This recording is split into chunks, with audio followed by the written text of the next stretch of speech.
huge thank you to Twinkl to start with. Really appreciate you guys hosting us today to talk a little bit about drama in the classroom. Really excited.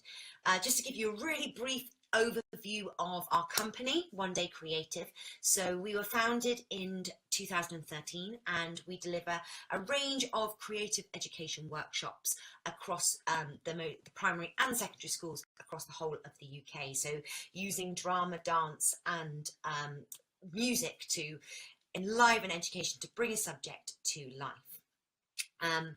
We also deliver things such as online safety or personal and social education as well. And we're really excited to be delivering a brand new mindfulness curriculum, which is kind of dealing with exam stress and pressures that we get on both student, teacher and parent, which is really exciting. We also developed a load of bespoke projects as well, so if that's something you might be interested in, we've kind of created projects for councils, schools, as well as local authorities to kind of build on what they might be learning about that particular term. Just briefly myself, I've been working for One Day Creative for about 3 years now, and I'm currently the lead facilitator and the trainer for the South and London, as well as writing and developing new projects with One Day Creative. I've been working with children using drama in various settings for many years now. I started when I joined my local youth theatre, and then when I became about 12, 13, I started helping out with the younger years group, and I found a bit of a calling. And over the last 20 years, I found that passion really lies in creative education or using drama and dance to explore new approaches to the curriculum or empowering children to be inquisitive, creative and confident. And it kind of always harks back to a personal memory where I remember being in my first Shakespeare play when I was about 12 years old. It was the 12th night, and it was something that was unfamiliar to me. And I'm dyspraxic myself, and I remember trying to study Shakespearean texts in English and just having such a difficult time just understanding the language. But once I was in the play and it was brought to life in front of me on a stage, I was absolutely blown away by the kind of poetry, the imagination and the brilliance of the bard. But I'm not here to deliver a Shakespeare session, but to explore some of how those drama tips and techniques of bringing something to life might apply in your classroom. And being able to offer children a different way into a particular subject through drama. So I want to start where we always start when visiting a school or doing a drama workshop, which is a bit of a warm-up. Now, bringing the magic of drama to you through a screen is going to be a bit of a challenge, but I'm up for it. And as I said, when we're going into schools, we're often focusing on a particular topic or subject. And I'm really big on encouraging our facilitators to use games or warm-ups that they may know maybe from their drama school studies at university or things they might have picked up on in their youth, and tailoring those based on the subjects that they are teaching at that particular time. So, for example, I'm going to start with a game that is really important to children. They love this game. There's a little bit of Splatt. Now, I'm absolutely certain that you will have played Splatt, or sometimes it's called Bang, with your class. If you haven't, I've just pasted in a link to an explanation of what Splatt is as a game. As I say, it's a huge favourite with children, and I capitalise on that by playing a version I call Roman Numeral Splatt. So Roman Numeral Splatt is obviously based on the game of Splatt, but using Roman numerals. Really easy and simple. So instead of going around the circle and saying Splat to a child, I will go around the circle and I will say a number, 5. That child then has to respond by making a sign for 5. Nice, clear V. Where it gets complicated is when you obviously V is nice and clear, 10 is nice and clear, 1 is nice and clear. But when you get to things like 13, so when I would say 13 to a child, their responsibility is making the first number. And then the children clockwise in that direction would then have to make the subsequent numbers in 13. Again, you'd get people out in the same way you get people out in Splatt, and have the same culmination of the game where you might need to say a number. For example, you might choose M as the final number, and they've got to turn around and say M at the end. But again, it's just a way of assessing your children's knowledge of a particular subject, but in a completely different way, something that's active and physical, and gets them thinking on their feet. Another game that I use huge amounts is called Captain's Coming. So this is a game which I'm sure you might have played when you were younger. I definitely did, loved it. Was where you'd shout port and you'd run to one side of the room, or starboard and you'd run to the other side of the room, or scrub the decks and you scrub the decks, climb the riggings, climb the riggings. So we take that as a game and we change it into a particular type of topic. So I'm going to use Stone Age as my example. So instead of running to one side of the room, port and starboard, I have Stone Age on one side of the room, Bronze Age in the middle of the room, and Iron Age at that end of the room. Super simple, but what they're doing is physically aligning themselves with where those periods of time are. Stone Age is one side, Bronze Age is in the middle, and the Iron Age is on that side.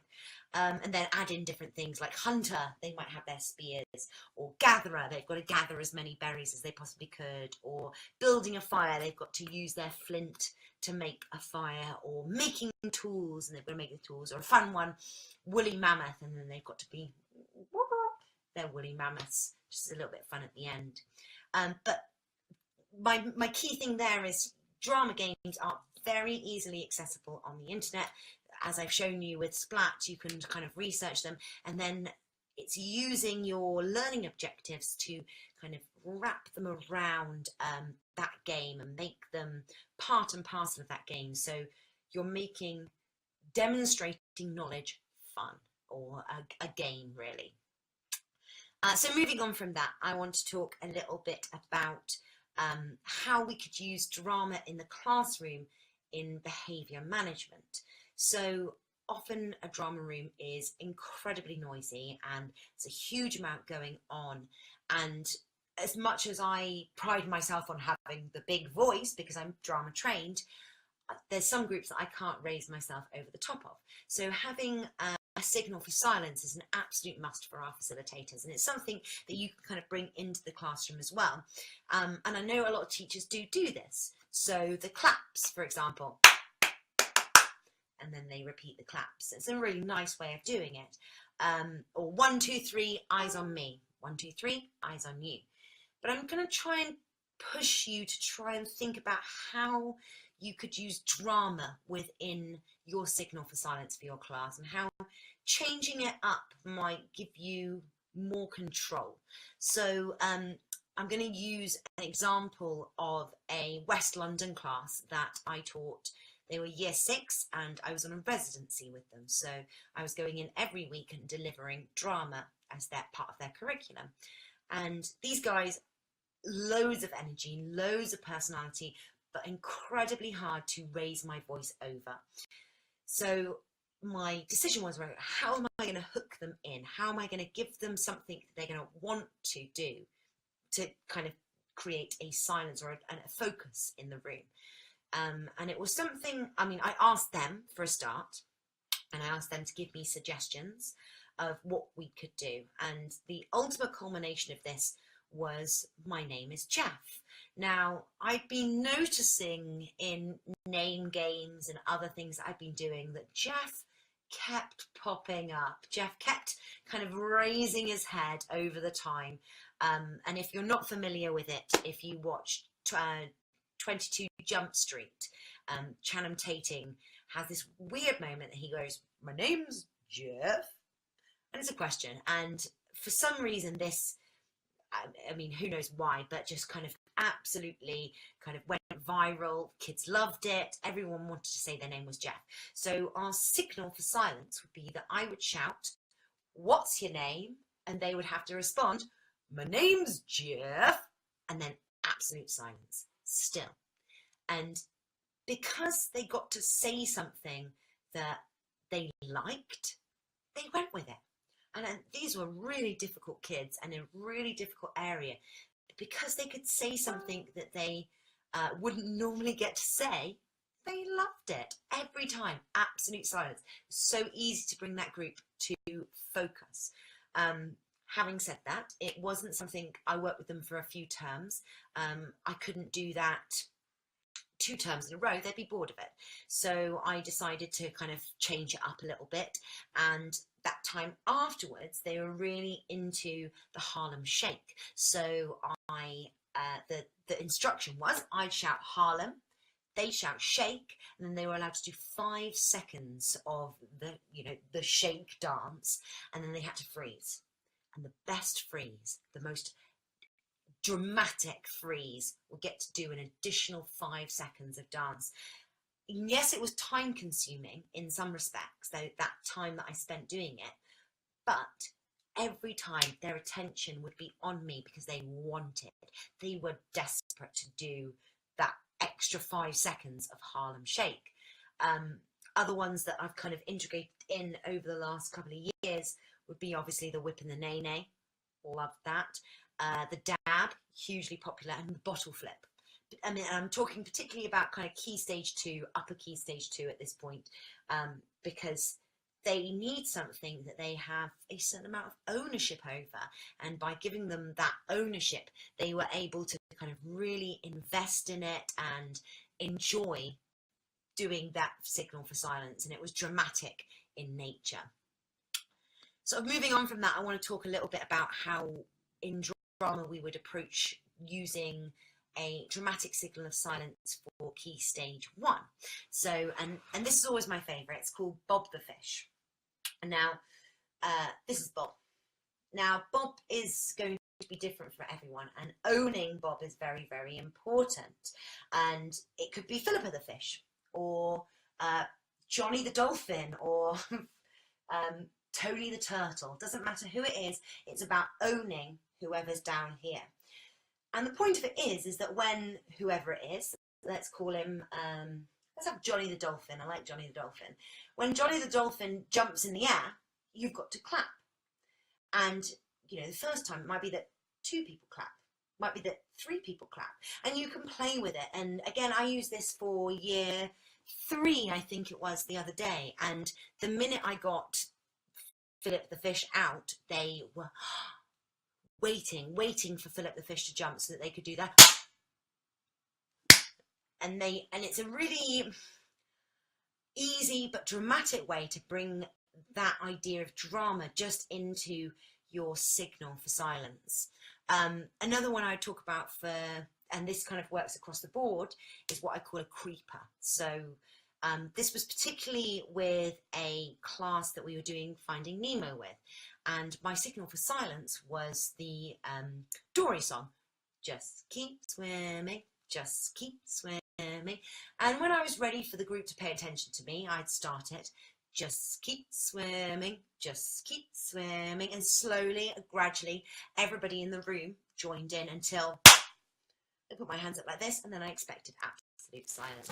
So again, it's that playfulness, that fun of doing something that gives the children, that fulfills something in the children through drama, but also can kind of bring that focus back into the group. From there, I want to talk a little bit about some of our behaviour reward things. Now, in particular, I'm going to talk about my own, but there's various other ones that I've seen facilitators do that are absolutely fantastic. So mine, I'll just get it out for you. This is a Polly point. Now, Polly points are pretty special. Can you not see it? Oh, you have to look really, really hard. But my Polly points are these beautiful little gold balls full of glitter. And I will, if I see a child who's doing something particularly amazing, I'll give them a Polly point. So I'll say, are you ready? You're sitting so beautifully. I'm going to give you a Polly point. Are you going to be able to catch it? Are you sure? I'm going to throw it. Ready? What? Are you going to catch it? So, are you sure? Okay, 3. And every time the child honestly, from reception to year 6, puts it in their pocket. Even year 6s, in some of the more savvy areas of London, let's say, will put that point in their pocket. They are so ready for it. And I'm lucky that Polly rhymes with point, you know, I like that. But they can be absolutely anything. I've got a sticker. Just need this. It's a beautiful sticker. Look at this gold sticker. It's for you. It's for you. I'm putting that sticker on a child. And it's something that moves away from your marbles in a jar or your dojo points, and actually you can't accumulate them, but will make a child have that same sensation of reward, but in a completely different way, and will ignite their imagination at the same time. I've also seen sort of gold, silver and bronze for sitting down and putting proper medals on them, which is lovely. But that idea of making whatever those points are, whatever your positive reward system is, making it dramatic in that space, in that moment. And I just want to finish this section with a couple of different techniques. So the first one is called Boom Chicka Boom. Now, you may well know this. I'm sorry to step out of screen for a moment, but I'm just going to put my speaker on, because obviously doing it by myself is a bit strange. There we go. So, Boom Chicka Boom is a call and response game that I find really useful when I'm standing in a line or I'm waiting to go somewhere, but it's dramatic, it's fun, it keeps the children engaged. So I'm going to do this again using my phone, and half of me on the phone, and I'm going to be the response. So let's check it works to start with. Boom chicka boom. Boom chicka boom. I said boom chicka boom. I said boom chicka boom. I said boom chicka rocka chicka boom. I said boom chicka rocka chicka boom. Uh-huh. Uh-huh. All right. All right. One more time. One more time. In a squeaky voice. In a squeaky voice. Boom chicka boom. Boom chicka boom. I said boom chicka boom. I said boom chicka boom. I said boom chicka rocka chicka boom. I said boom chicka rocka chicka boom. Uh-huh. Uh-huh. All right. All right. One more time. One more time. In a low voice. In a low voice. And so on with that as an example. And some of my favourites are, you know, a rock star voice, or some of the strangest ones I've had is like, you know, an African voice or whatever it is. You'll be challenged by your children, of course, we all are. But it's a really fun thing to play with, and it's something that once you set up, and you set up what that rhythm, what the call and response is, you can also give it over to a child to lead, and they can be the leader of Boom Chicka Boom, or you can take examples from other children of what kind of voice that you're going to do. The other one that I love as a bit of a refocuser in a workshop, if I feel like I'm talking and I can see a few faces kind of beginning to switch off, maybe I've been talking too long, is called a live awake alert. So again, I'm going to perform this for you, you lucky things. So hopefully you can see me, because I have to stand up for this one. Let's just check you can see where I am. Yes, so I go, I'm alive, awake, alert, enthusiastic. I'm alive, awake, alert, enthusiastic. I'm alive, awake, alert. I'm alert, awake, alive. I'm alive, awake, alert, enthusiastic. And then obviously you start to get faster. You go, I'm alive, awake, alert, enthusiastic. Alive, awake, alert, enthusiastic. I'm alive, awake, alert. I'm alert, awake, alive. I'm alive, awake, alert, enthusiastic. And then you pass, I'm alive, awake, alert, enthusiastic. Alive, awake, alert, and so on and so on. And again, it's just something that brings their attention back to the room, brings them back into the space, and is able to just bring their energy back up based on whatever it is you're doing. So those are just a couple of little examples of how I might use drama in a call and response way, or a behaviour management way, or just to kind of bring a bit of focus back into room. So what I want to go on to now is drama being a wonderful tool for bringing together children's knowledge of the subject. So often topics are used in a cross-curricular manner in primary schools. So you can also add drama into this. I mean, as an example, if you're studying the Romans, you're going to use the Roman numerals in your numeracy area of your day. So you can kind of bring drama into that to bring together a range of different of your different learning objectives across the curriculum. Through drama, you can kind of funnel them all down into one particular piece. So I'm going to give you kind of two different examples. One is creating a living museum, and the other is creating an episode of News Round. And it's a great way for children to demonstrate their knowledge whilst building on their speaking and listening skills in particular.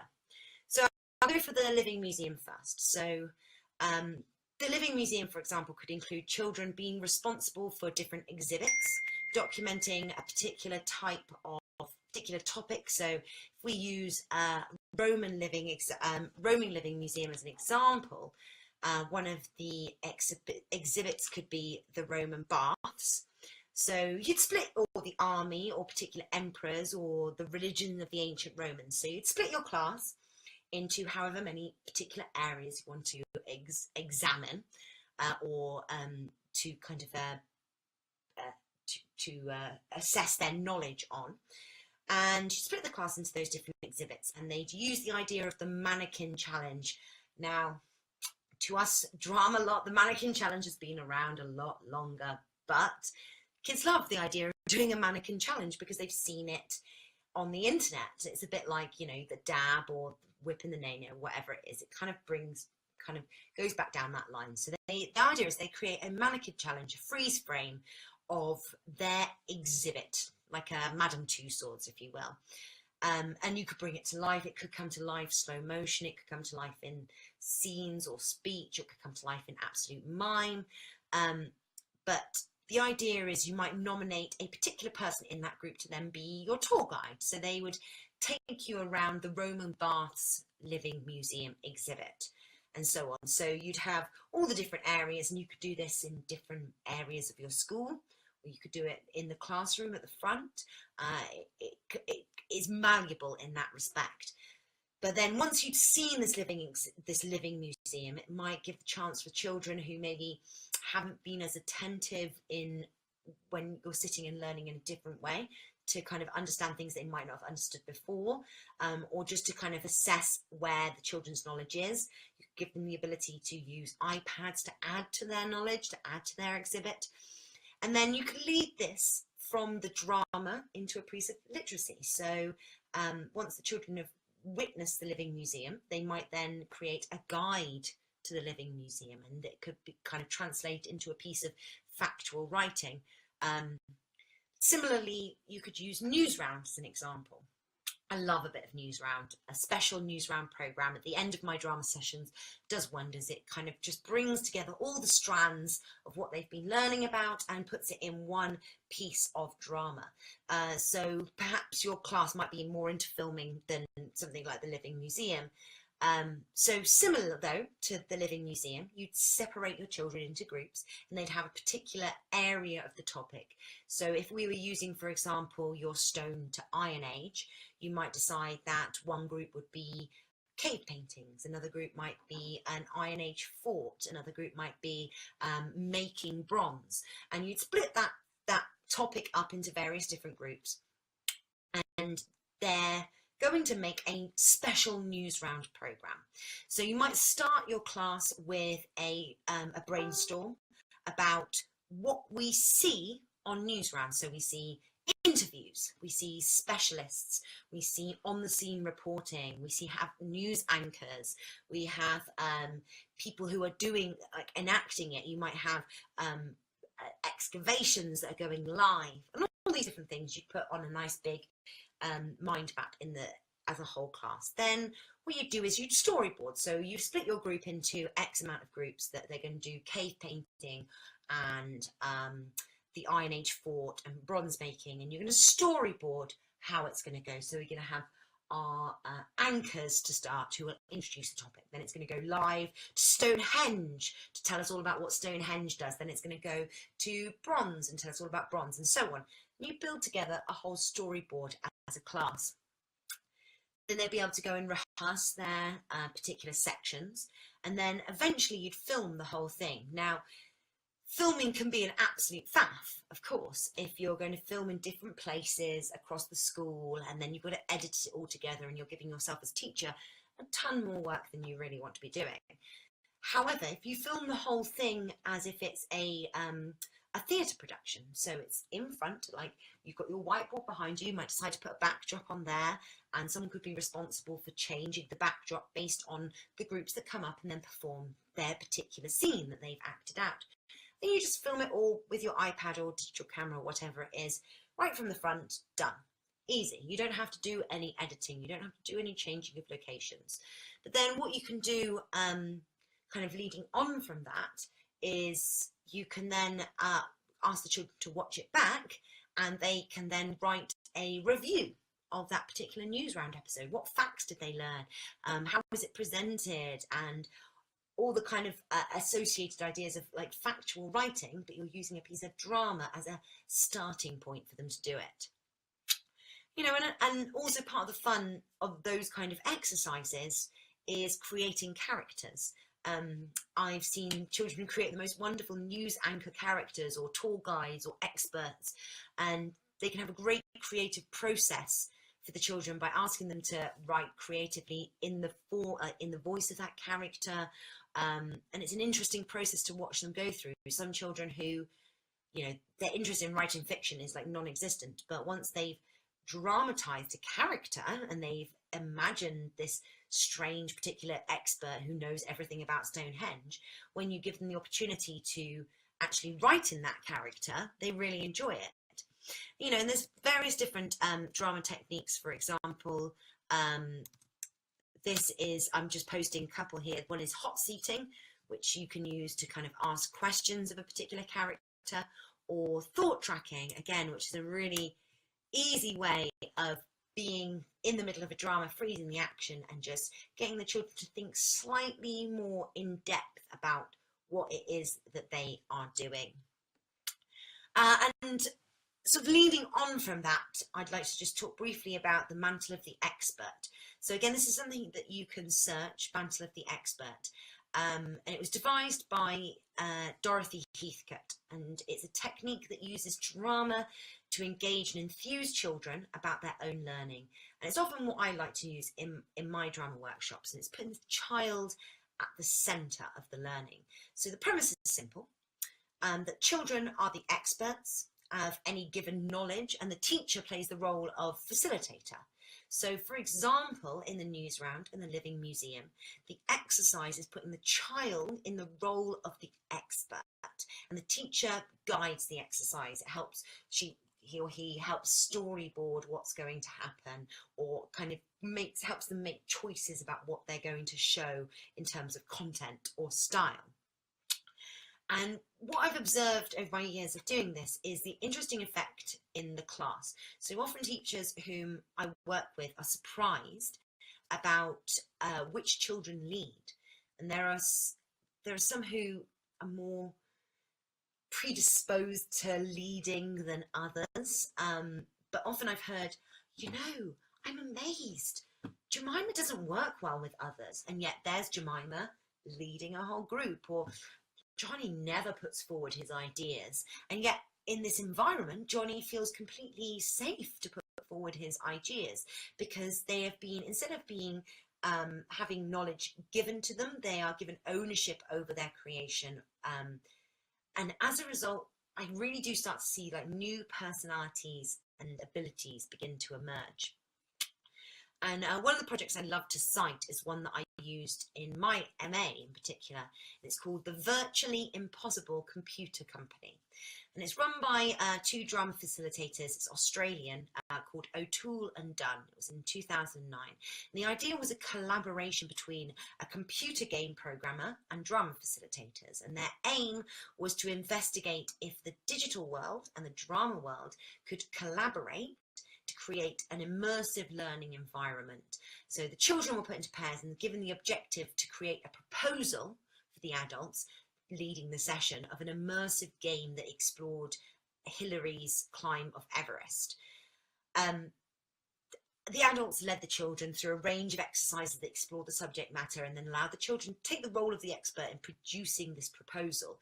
And whilst this is an advanced idea and it was aimed particularly at secondary school students, I've used similar concepts. So recently, when I was delivering a Beauty and the Beast workshop, after the children had spent the day exploring the theme of Beauty and the Beast and different drama and theatre techniques that they could use to bring that to life on a stage, I asked the children to work in small teams, and they were production teams. And I asked them to put forward a proposal of how they would show me the transformation of Beauty and the Beast. So that bit at the end where Beast whizzes up and suddenly he's a human and all the other characters become human again.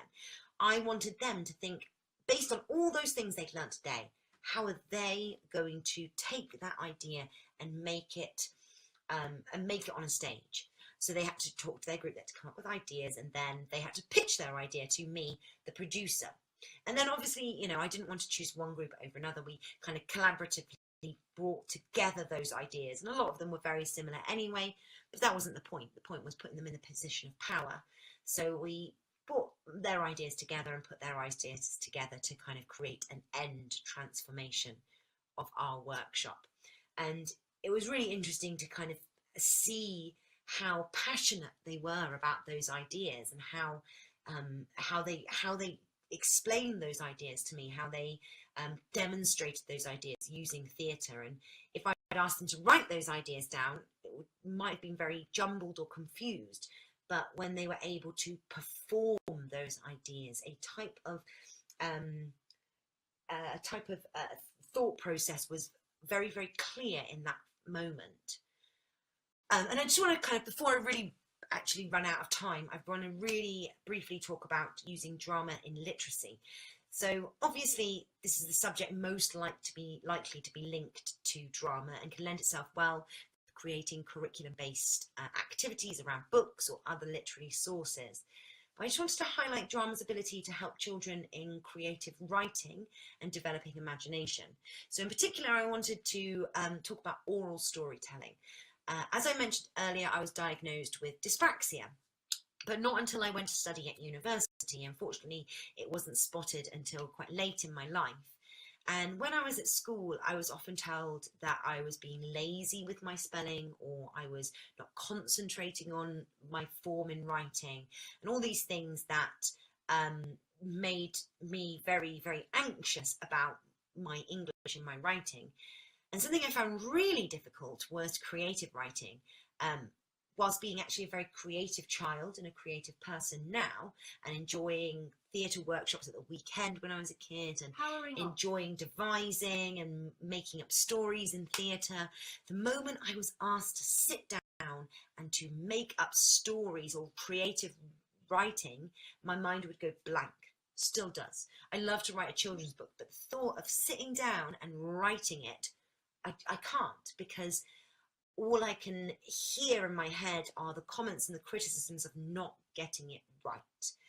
And that was stuff I received both in primary education and in secondary education, and it really created a barrier to my ability to write.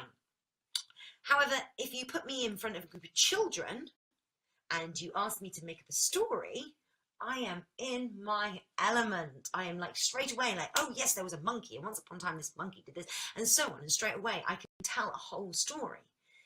And it's being free from, or unbridled from, grammar and spelling and form. I was suddenly able to be imaginative and kind of creative in my response to that creative writing stimulus.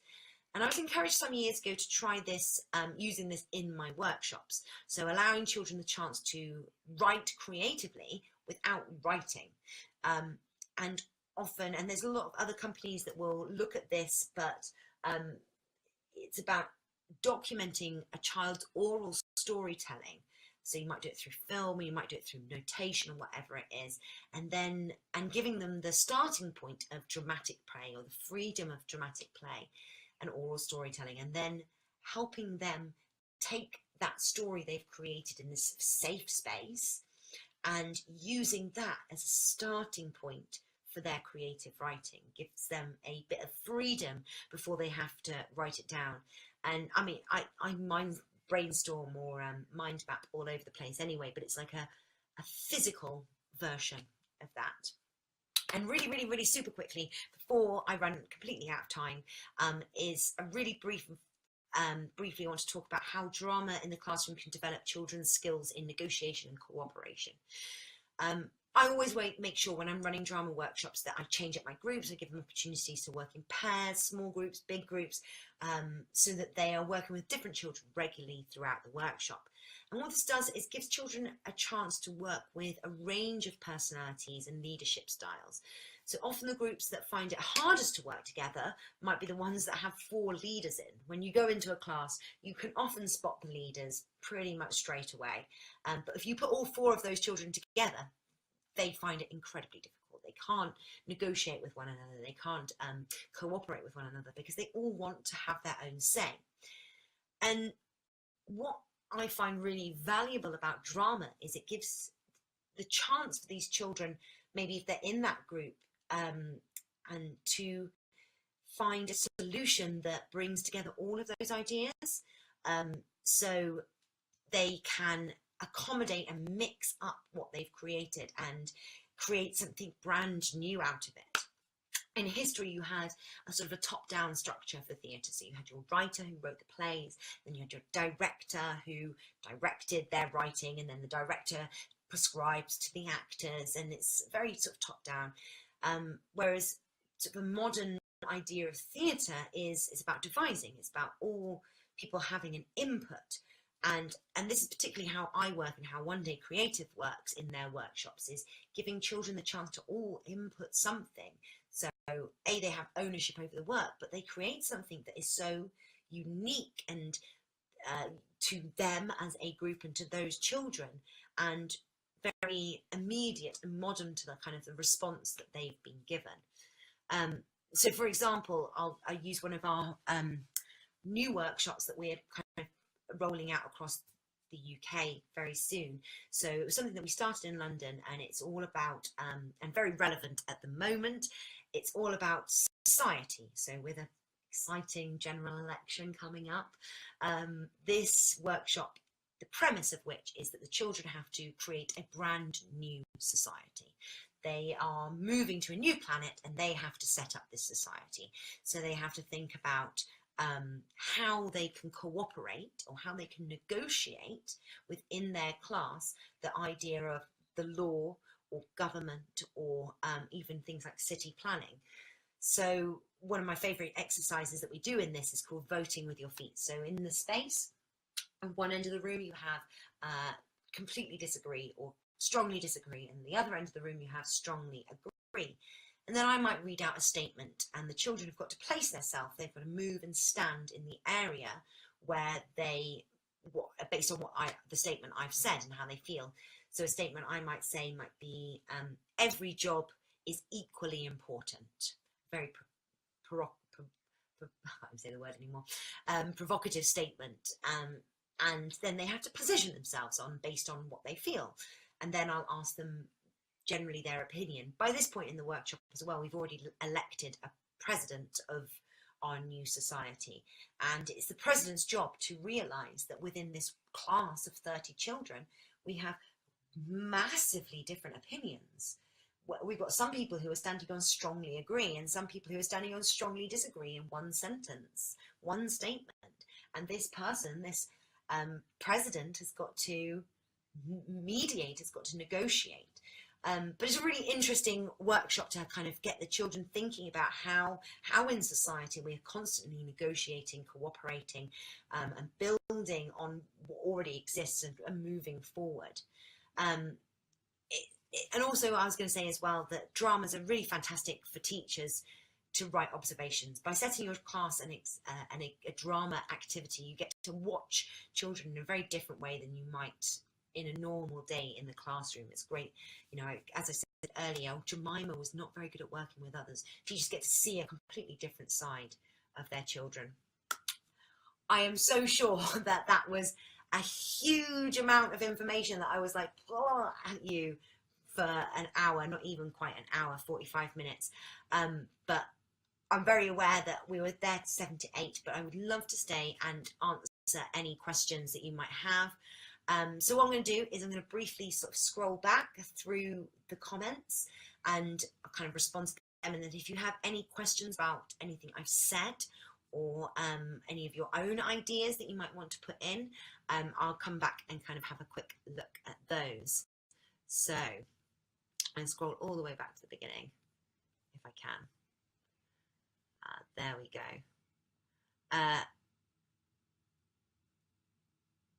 Roman numeral Splatt, they love it, honestly. You can do it with the Mayan number system, works really, really well, or even spelling.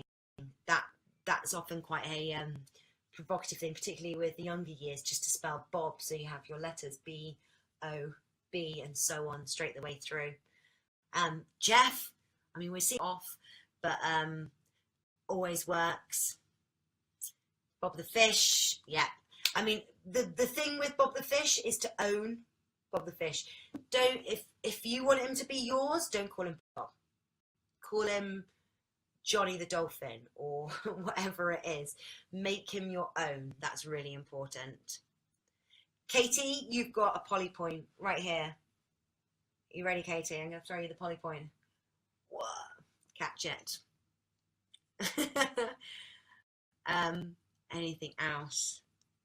Yeah, boom chicka boom and assembly lines is really great, and it's amazing when you've taught, if you're working across all the year groups in particular, and you've taught that to everybody, or a live awake alert, and suddenly you've got like 120 children in front of you, and then you're some, maybe I've been with head teachers before, and they're like, how are they going to get these kids under control? They're crazy, and all you have to go is boom chicka boom, and then every child in that room is concentrating and paying attention. Image there. Keeping things current. Yeah, keeping things current works really well. You're right, Steph. Using what the children are into at that time, like, yeah, exactly, the mannequin challenge and a dab.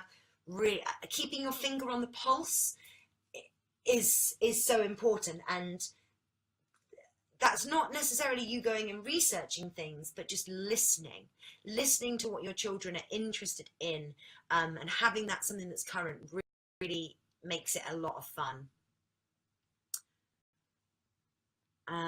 Great reflection. Yeah, again, yeah, be giving them space to respond is really great. If you have time, encourage children, on shy children taking part. Yeah, really great question. Often if you've got a really shy child in a particular presenting something, giving them a role like stage manager or music director or lighting director is really, really helpful, as well as roles like director as well. Giving them something that is theatre orientated but may not be right on the stage.